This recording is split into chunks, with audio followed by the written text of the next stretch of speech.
None of your friends possess a piano or organ more distinguished than these Baldwins from Interlochen National Music Camp in Michigan, now on sale at Great Lakes Pianos and Organs. These carefully tuned instruments were shipped by the Baldwin factory to the music camp for performances, practiced by artists and students.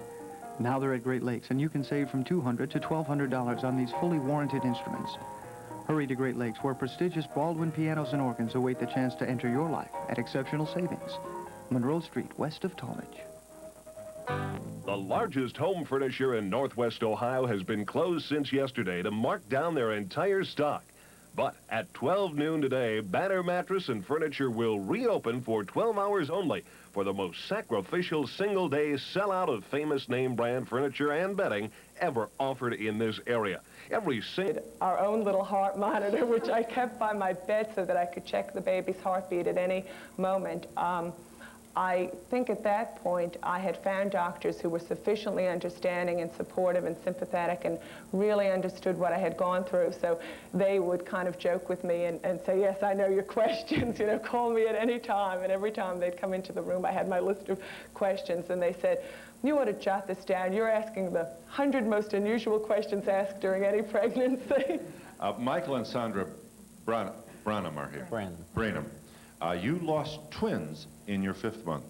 That's correct. Your first pregnancy? Yes, it was. And Mike and I were on a very high. I was 32 years old when I got pregnant, and we talked about just having 2 children, and when we found out that we were going to have twins, it was great, you know, get it over with in one shot. But I had a model pregnancy. And you had a what? A model pregnancy. I had no problems. We found out they were twins, and 3 weeks later, one morning, I just went into labor. And I called the doctor and was sent to the hospital for a check.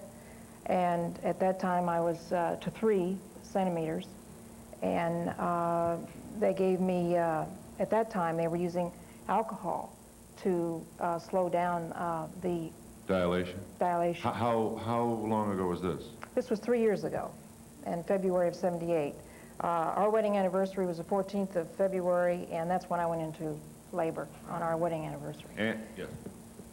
And on February the 15th, after my labor had quit for 12 hours, and they were taking me off of the alcohol and said that, you know, they thought I was going to be all right. And then I went back into labor, and I delivered twin boys. I was approximately 20 weeks pregnant. They lived for 3 hours. Yeah. In the aftermath of this,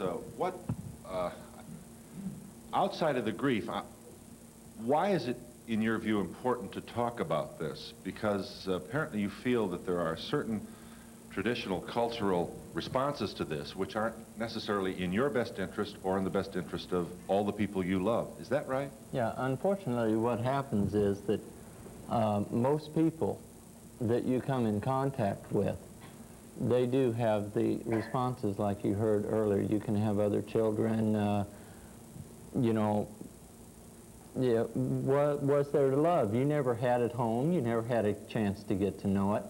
The problem is that you have developed a relationship with that child from the moment of conception, because it's your child and you want it. The problem with most of society is they have no relationship with that child. So therefore, when the loss occurs, it is meaningless to them. And you took, what kind of period did you go through the peaks and valleys of anger, resentment? You did? Oh, yes, I definitely did. I got angry because it seemed like everybody wanted to go on and they didn't want to remember that we had children. You should be over this now. It's just like it didn't happen. And I began to question the reality of the situation. And have you had... Yes, we have a little girl now. She's about 2.5 years old.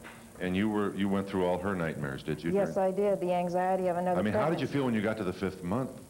I thought I thought when I got through the 5th month that I would probably feel good about it, but I didn't. I was anxious the whole time, and until she was put into my arms in the delivery room, I was told she was fine. And then I began to relax a little. And there were some people who thought that because we weren't excited, what's the matter with you? You're going to have a baby. You should be happy.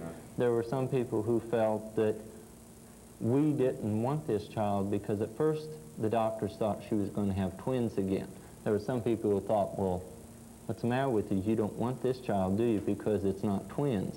They didn't understand the reason that we weren't excited, because it's hard to get on that high again, because you're afraid it's going to happen again, and you don't want to go through that pain. You try to separate yourself back from it. You know, reproductive biologists have called our attention to the fact that there are apparently more than we will ever realize millions of conceptions every year that do not mature.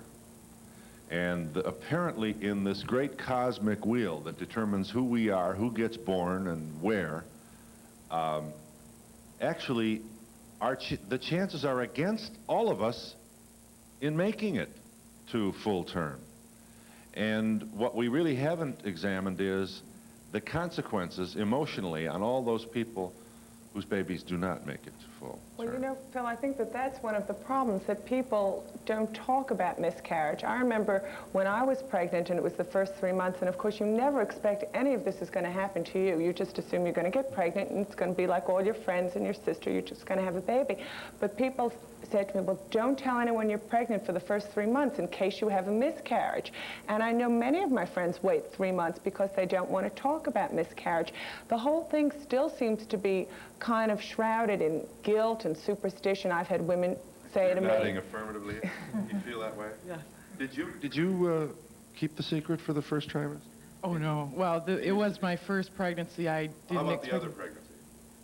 The ones after that? I didn't, but my husband, we tried very hard to get pregnant a second time after And you didn't want to talk about it, your friend? Well, it was really kind of strange. I was kind of hurt, but when I finally found out I was pregnant after 2 years almost, and I went home and I said, I'm pregnant. And he looked at me and he said, my God, what are we going to do now? And I just, you know, and I... You mean he's scared? Here we go again. All of a sudden, he said, he was thinking, it's really going to happen one way or another now, and there's nothing we can do about it but wait. And he was really worked up. And you were hurt because of that response, you said? oh, definitely. Yeah. Now you get it, though. Yeah. You understand this? Oh, yes, I understand it. I will give you a chance. There's a lot of other things to say here, and this audience also has a number of questions for you. This is the issue, grim as it is, and we hope you'll join us.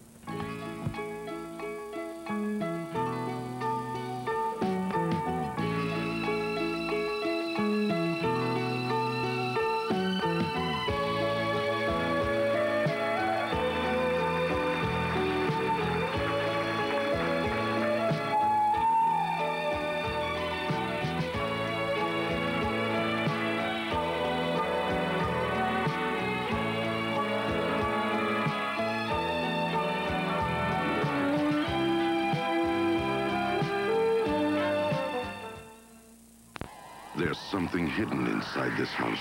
In closets, behind doors, inside drawers.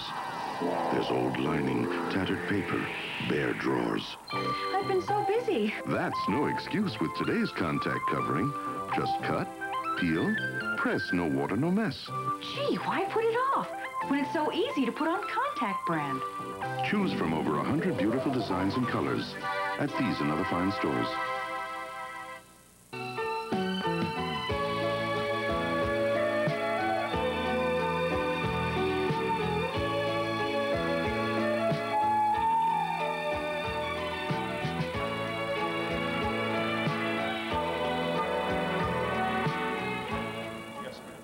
Okay, I had a stillbirth just this past October, and I find that a lot of people just totally ignored it completely or called it a miscarriage when it wasn't. It was a full-term...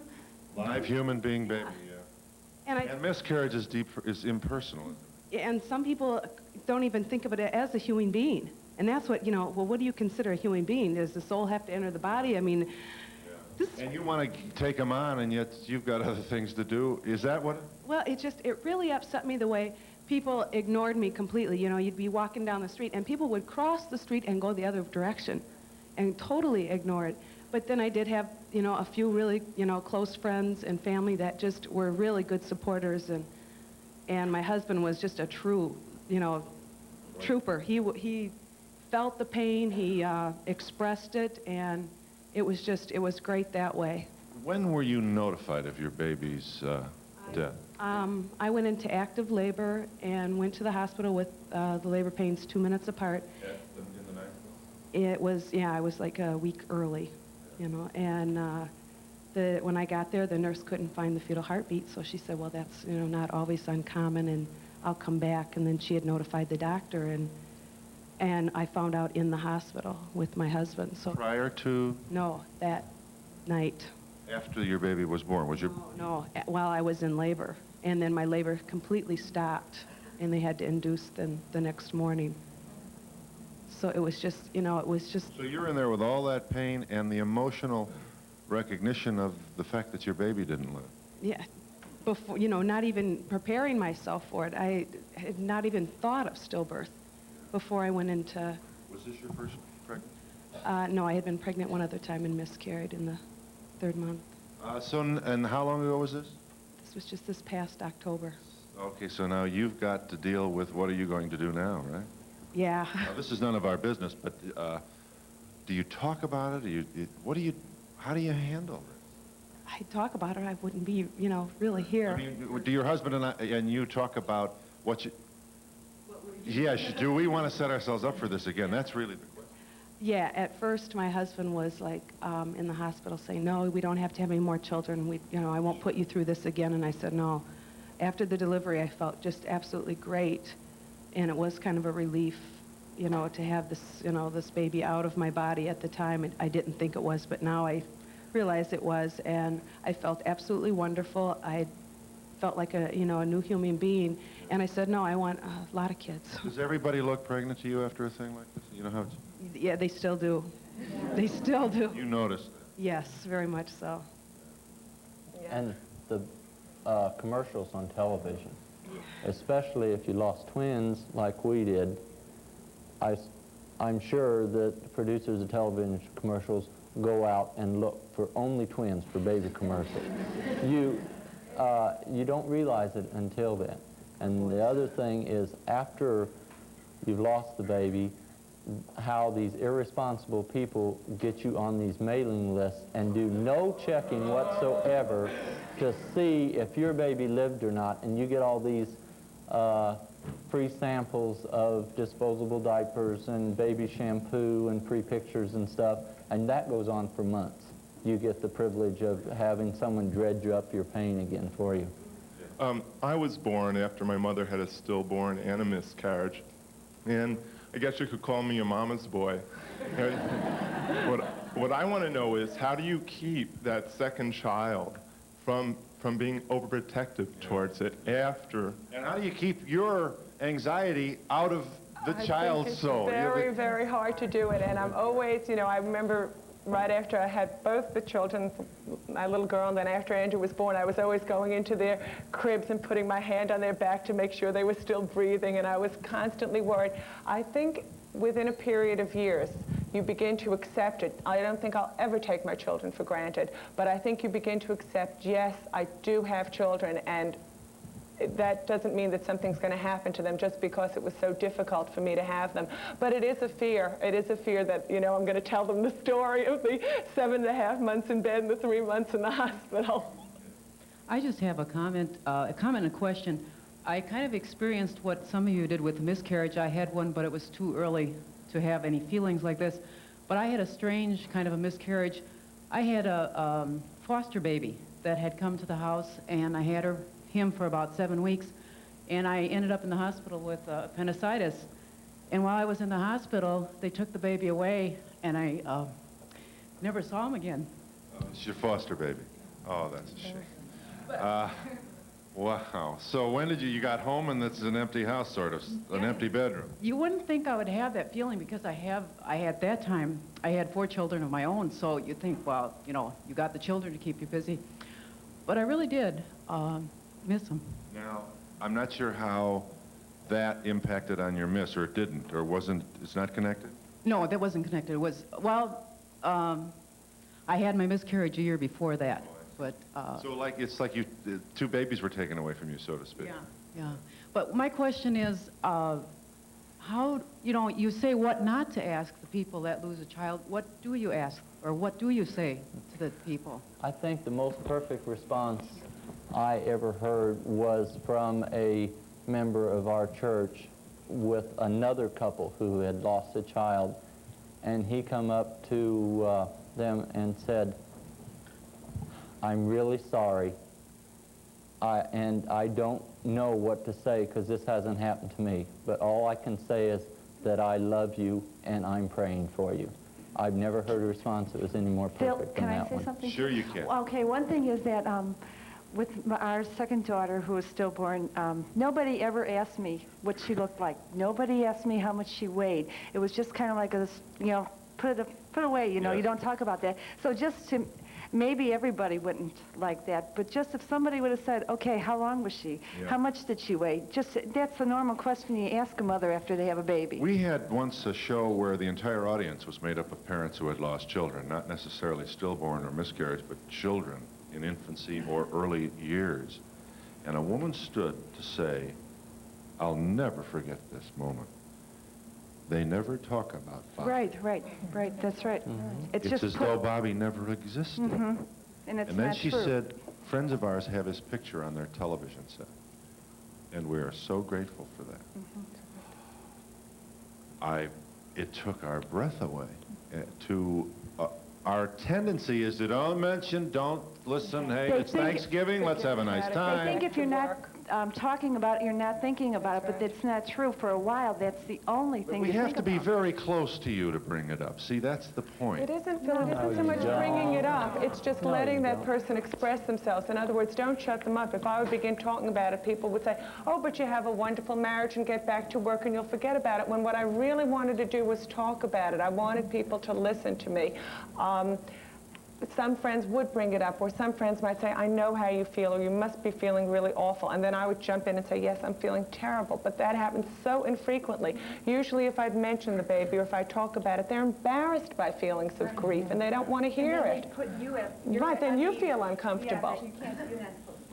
I have a comment. My granddaughter is here with me, and she's expecting a baby in about 2 weeks. And I'm wondering what her reaction is today. Did you ask her? No, I haven't. Well, 240 shows, you picked this one, huh? Is this your first? Come on in here. Look, nice and high and healthy here. 2 weeks. You're expecting in a week? Is this your first baby? Yeah. Well, you know, you could have got a better ticket, couldn't you? So what are your thoughts? You know, you're talking everything about afterwards. What should you, do you think you should do something before? I mean, I don't want to worry about this for the next week, you know? I think well, so. As another You want to stay for just a moment? You are in, which month are you? Well, I'm about 6 weeks away, and I we see. lost our first child at 3 months. So it is, and you know, but I don't think you have to. I don't think you should worry about things needlessly. Now, here's a woman who's already been to the bottom of this well and is pregnant again. You look fine to us. Well, I feel great. But there's not a little bit of... Oh, I think every pregnant woman has anxiety. I mean, I had anxiety with my first child, and there I had no problems with my pregnancy until I went 3 weeks over, and then I had quite a few problems. But and then it was a case too of a healthy baby with meconium aspiration, and you know, everything went downhill from there. But those are things. I haven't worried at all. But now I am. Please don't. Let us know. Give us a call, all right? We want to know. You haven't had any kind of, you don't know what kind of baby you're having. You care? Healthy. We'll be back in just a minute.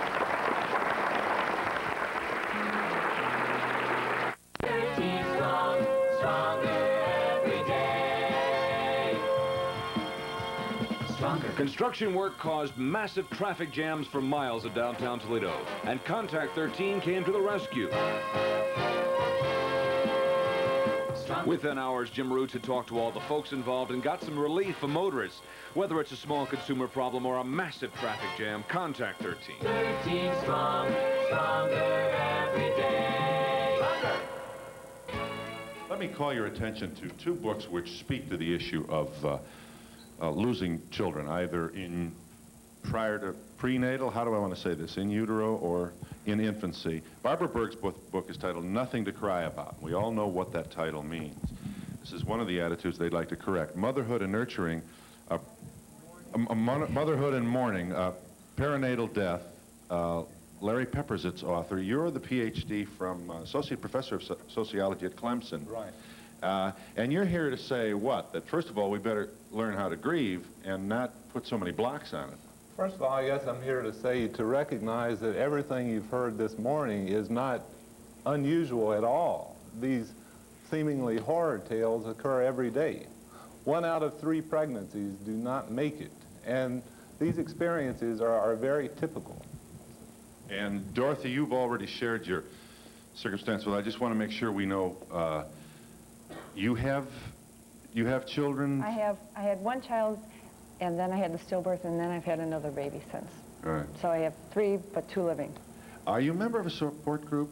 Hoping, that's the group that we're down here with, and it's Hoping, and it's a group, we're affiliated with a local hospital, Sparrow Hospital, and it's a group of parents that have experienced stillbirth, miscarriage. This ought to be connected to every obstetric. It should, right, so that one of our purposes is to educate the nurses and the hospital staff to You should have somebody come in and visit you when this happened who's That's been what there. we have a support system.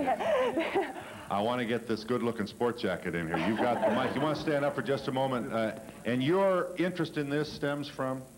Well, my wife and I lost a child that was 4 hours old 24 years ago, but I'm the chaplain at the hospital. And so you see this more than you care to relay to us. Yes. One thing I remember from my experience was that I went to the committal while my wife was still in the hospital. And I was real pleased that at Sparrow, and with our Hoping group, we've arranged so that they can bring the casket in and the mother can attend the funeral. And also the funeral directors in the area are allowing the body to be kept until the mother can attend the committal. And I think that's a very important thing to make it a part for the mother. So, can I say about that? That's something that most people don't realize it happened. We have talked with mothers who literally have escaped from the hospital to attend their child's funeral. Most of the time, mothers are excluded from those kinds of arrangements. And it's... I had a miscarriage 2 years ago, Memorial Day. And it turned out to be a rather long, drawn-out affair, but when I was initially admitted to the hospital, and there was a very good chance that I was miscarrying, they were going to put me in OB. They were going to put me in labor and delivery, and I specifically asked them to put me in another ward. You're nodding, Dorothy. Yeah, I've heard that before, and then the nurses will come in and say, well, what did you have today? Or, you know, it was just going to be so uncomfortable, and then they You'd hear all sent the me babies home. crying. I didn't lose it right then. They found out the baby was dead, but they couldn't do anything, so they just sent me home, and you know, and so I was carrying around a dead baby. Well, for about a week and a half or 2 weeks, which was very uncomfortable. What should we do? You wanted to say? I wanted to say, like she said, that we've heard comments that they do put you, you know, up in the OB, and then that complicates things because then people who are very well-intentioned and will come in and say, like, oh, how's your baby, or whatever. Yeah. And one thing I'm proud that our group has done is we've initiated a program in our hospital where we have stickers, and those stickers identify that things with this mother are not right. So don't bring in all the nursing mothers. To avoid these questions like, oh, did you have a boy or a girl? That's very frustrating when you're there and just to be there to And my doctor asked me if I was nursing my baby, which is, you know, obviously I wasn't nursing the baby, but it just, they're not sensitive to the... It is probably more convenient for the doctors to put you in an OB, all right? But it is, I had 4 miscarriages after I had my first child. And one was a very painful, all of them were very painful experience, but one is extremely bad. The nurse came to tell my darling that the mother and the baby were doing all right, you know. So, why would they? Because they just don't pay attention, right? you know. And another one, it was a Sunday, I was leaving to go home, And the nurse, you know, so happy. You know, they are so happy. Now, this is the Sunday after you've missed? Yeah. I was leaving, I was going home, and the nurse came, well, Mrs. Lowe, should I bring you baby in now? Are you ready to go? I just, you know, well, you don't say anything because your pain is so bad. I mean, you forgive them, but there should be a system or something that they know. They go on automatic and assume that everybody had a baby, you know. Oh. I got a break here, too. I'm sorry. Okay, I had a different experience. I lost mine at 4.5 months along in the hospital. And the hospital didn't know whether to deem it a live birth or not. The doctor did. The hospital said, well, according to the records, it wasn't far enough along to consider it a live birth. Well, to us, it was a baby. And our doctor was great. He had a chaplain come. We got it baptized and everything. But we had to go 3 days of the hospital trying to decide baby declared legally. care a legal child. This is one of the... I'll give you a chance, I promise. I'm sorry to be like a traffic cop here. We'll be back in just a moment. Are you Harry and the rest of the 13 Strong team and watch the stars come out starting Sunday, September 6th at 9 p.m. here on 13 Strong. More Donahue following station identification. 9 people dead in 3 accidents. The stories at 12. I'm an obstetrical nurse, and I really sympathize with all the problems that you've had, and I think the experiences that you outlined are horrendous. But I had another question. I found, and we've had some classes on this, and some people come in and talk with us about letting parents of stillborn, not letting them, encouraging them to see their children, to hold their children. Right. For many years, they were just whisked away, and they weren't. They're all saying yes, yes, yes. My question is, should you just bring the baby in? Is it up to the parents, or should you say you need to see your baby? Give them the alternative. And tell them why it would be good, though, to see the baby. Give them reasons. I really think that the couple should be asked. You can give them the pros and cons, but I think that they have to be the ones to make the decision. I think in probably 99% of the cases, they will want to see the baby. But give them some time. What? You what? We've had both responses, you know, where people would say, I never would have seen it if they hadn't told me I had to, and I'm so glad I did. Okay. Oh. Yeah, we held our baby in the delivery room, both of us did, and then we went through a funeral after that because even though it was stillborn, she was stillborn, it was still our baby. Yeah. She was still my little girl, and I wanted to share her in any way that I could with my friends. And we had a tremendous support group through the church. But how do you get over the pain of holding your dead baby? You're going to have the pain anyway. You're going to have the pain anyway, and that's a stage of grief that you have to go through, or else you'll be walking around like a zombie in 20 years with unresolved grief. That's the only time you're ever going to hold a baby. This is, yeah, grab the mic there. Yeah. This is the only chance that you're ever going to have to hold your child. So we can see you. I'm not sure we can get at you. This is the only chance you're ever going to have to hold your child for the rest of your life. And you better have as much time as you need to bond, as it were, so that you can make the break. Just one point. In the age of the birth control pill, and with all of the increased technology, or what's the word, research regarding contraception, more and more babies are wanted babies. Back in the 50s, when everybody was out there saying, please not this year, God, and became pregnant, a lot of times, I don't want to diminish the love and the caring of all these millions of people who wanted babies, but not everybody's thrilled at being pregnant. And some women, when they miscarried, were joyful about it. I mean, and it doesn't mean they're bad people, it just means that in the early stage they were. Now, doctors were conditioned by these women who said, whew. Now, many doctors are bringing that kind of old attitude to this new circumstance wherein more and more children are desperately wanted children. Possible? No. I really don't believe that women were joyful about a miscarriage. I would find that very hard to believe. Many women, I'm sure if we polled, every woman in this room would say perhaps they were a little ambivalent about their first pregnancy, but once they felt life, once they felt that that baby was real to them, they wanted that baby and they wanted it to work. So I can't believe that. Oh, just to get back to the friendship support type of thing, we had a situation, fortunately, that turned out all right. our first baby was born healthy, but a day before, our friends had a birth that was premature and born 1 pound 12 ounces, and it was kind of hard for us to show our enthusiasm when right across the hall they were on a life and death. So just to expand... What's the responsibility of the people across the hall who have not had this problem? I think it, like we mentioned before, in a situation like that where you are already friends, you already have a bond, the honesty is always the best way. To be honest with your feelings and to, you know, sympathize with them, but yet don't take away from your own joy. Yes, Phil? you want to stand for just... Yes. I'd like to tell you about our support group because I know, but it's called Hoping, Helping Other Parents in Normal Grieving. And it has been started because there was such a void and a need for this in our area, thanks to our hospital chaplain, our hospital social worker, and all of these people that really felt the need for it. And we can relate to these people. And we will give your address so that those of others around the country who'd like to think about this, you'll stand. You were here accidentally, right? You're a kind of a walk-on, are you? I got shoved into it. All right. Donahue, I do the show here. Good. Yeah, nice to see you.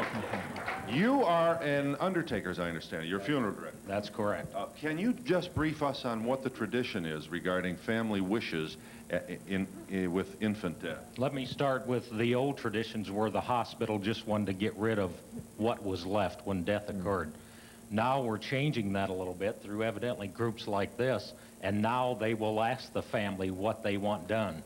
More times than not, the family will.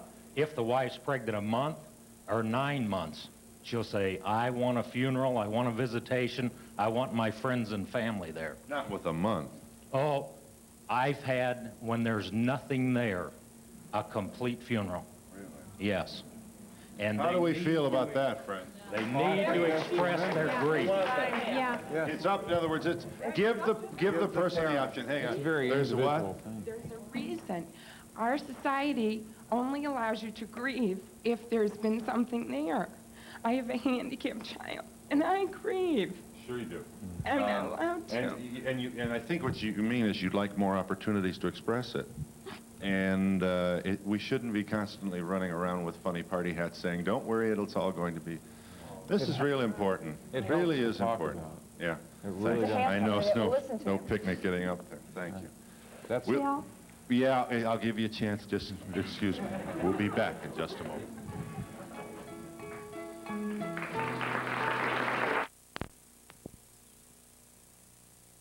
Which has been developed by these caring, loving people, many of whom have been to this difficulty and come back. These people are testimony to the human spirit. I think that you make us all feel good. You know, and if you don't mind my saying, you know, you haven't been given any more courage or, you know, you hurt just like everybody else. And the fact that you're still on your feet makes us feel good about what we just might be able to tolerate. We hope we never have that challenge. Can I just see the address one more time? And this is for those who'd like to develop their own support group. It's at 1215 East Michigan Avenue, Lansing, Michigan. The zip is 48909. I'll be happy to give you that address again. You wanted to make what point? Yes, I wanted to talk a little bit about some of the things that parents need to know they have options for. For instance, postponing the funeral until the mother can attend if it happens to be a death that occurs in the hospital. If it is... there are options as to whether you want pictures of your child, whether your child is dead, born dead or alive. You may want pictures taken at the funeral home. It is okay if that's what you want. Situations where you want to be able to hold your child if you know the child is going to die. The hospitals need to be told that this is an important area, that we need to be able to hold our children before they die. You lost your baby? At 4 days. She was she had a heart defect. And was this your first? No, we have a 10-year-old boy. We lost our daughter 3 years ago, and we have a very healthy little girl now. Right. She is 10 months old. So you're okay, but the bell you're ringing here is, let's get rid of all this stuff about our tendency is to push all this away, turn That's around. right. It's part of our society, not to face it. It's part of our society to say, as somebody else did, that this is not a functioning person of society. It's not a significant death. It is a significant death. This death hurts tremendously. It hurts years and years and years. Phil, what would the reaction of society be if 250,000 people were dying from some infectious disease each year? There would be some response. But to these parents, and that's what's happening, to these parents there is no response. I think the main thing is it's parents' rights, that the parents should stand up and say, this is what I want, and that's the way it's going to be. Right. You wanted to make a point? We agree, and thank you. I think a lot of the parents here could be asked to show you a picture of the baby, and they could pull it out of their wallet right now. Really? This shows...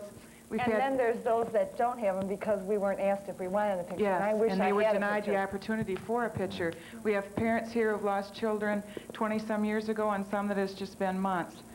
And the pictures and those few memories are so important. I wanted to ask them if this put any kind of a strain on your marriages, and if so, what advice you'd have for husband and wife communication about it. It would have definitely put a strain on my relationship with Dorothy if I had not dropped that macho image and not started crying. When I started making those phone calls, that first number I punched out, it was bananas. What do you mean? You mean you just went to pieces? Right. And who were you calling? I was calling, I think it was my parents at that time. And it was the first time you let yourself cry? Right. And then she saw what I was feeling.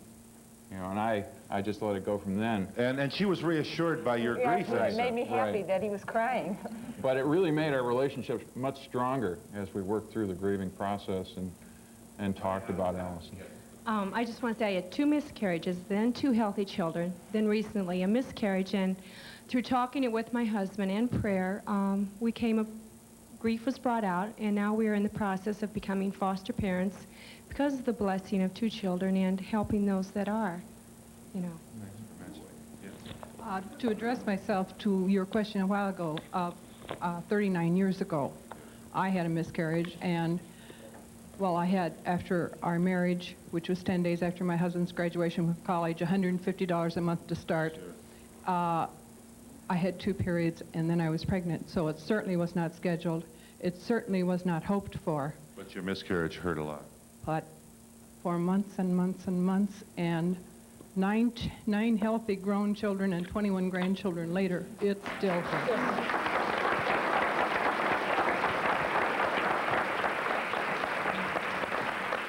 In terms of getting something started locally, I know this is a question for many people.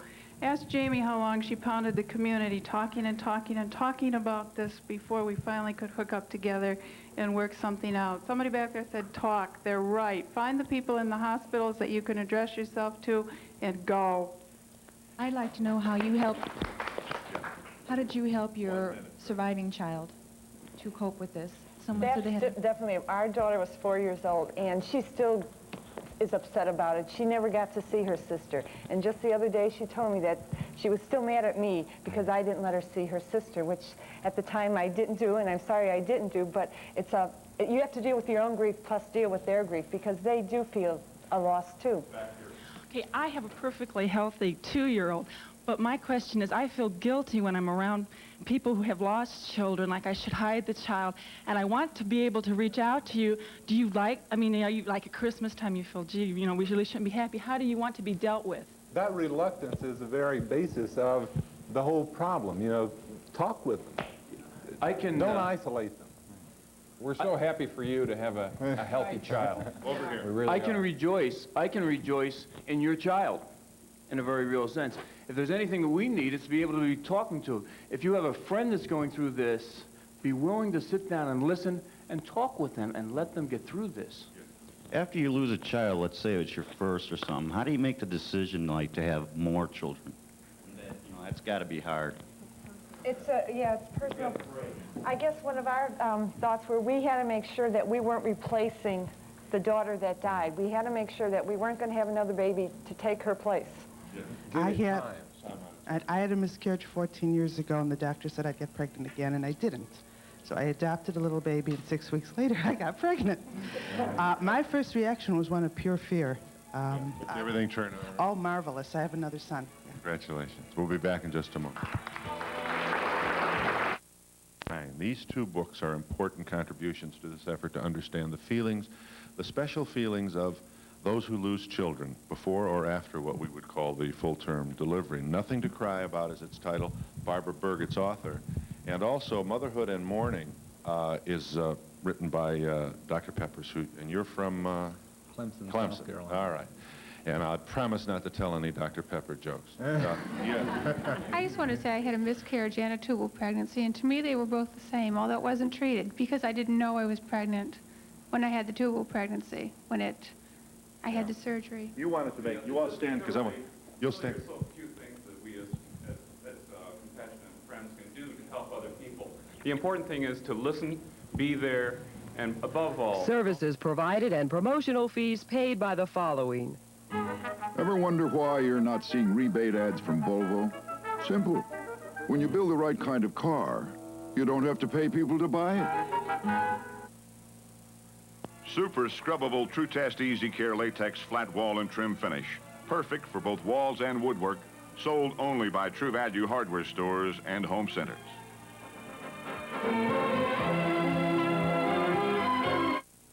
Here comes an incredible offer from Ford. Once again, Ford's got the jump on truck competition. Get big money back from Ford now. A $500 rebate on any new Tough pickup. A $500 rebate on Tough Couriers. Get a $500 rebate on roomy Ford vans and club wagons. A $700 rebate on Tough 4x4s. And Broncos. Incredible! And there's more. Special cash incentives can save you hundreds on Mustang, EXP, Fairmont, Granada, and Thunderbird. See your participating Ford dealers during this incredible month of savings. Meaty Bone, the first dog biscuit made with real meat. Meaty Bone is a barking good treat. Bark if you like meat. There's a biscuit in the middle wrapped with meat. Bark if you like Meaty Bone. Meaty Bone. Inside, there's a crunchy biscuit to help keep your dog's teeth clean and strong. Outside, there's a delicious coating made with real meat. Meaty Bone is a barking good treat. Bark if you like Meaty Bone. Meaty Bone, made with real meat.